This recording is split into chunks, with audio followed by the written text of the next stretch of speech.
சிறுமீன் துவண்டாங்கு நினைப்பிரிந்து வெறு நிமையேனை விடுதி கண்டாய் வியன் கங்கை பொங்கி ஒரு நீர் மடுவுள் மலை சிறு தோணி வடிவின் வெள்ளை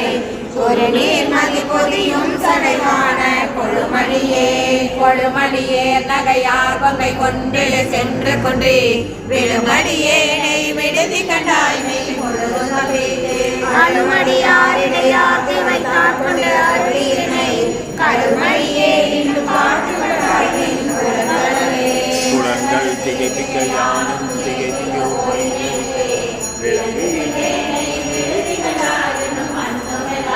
கலங்கம் நீர் நஞ்சாமுறை செய்தாய் கருணாகரனே துளங்கினே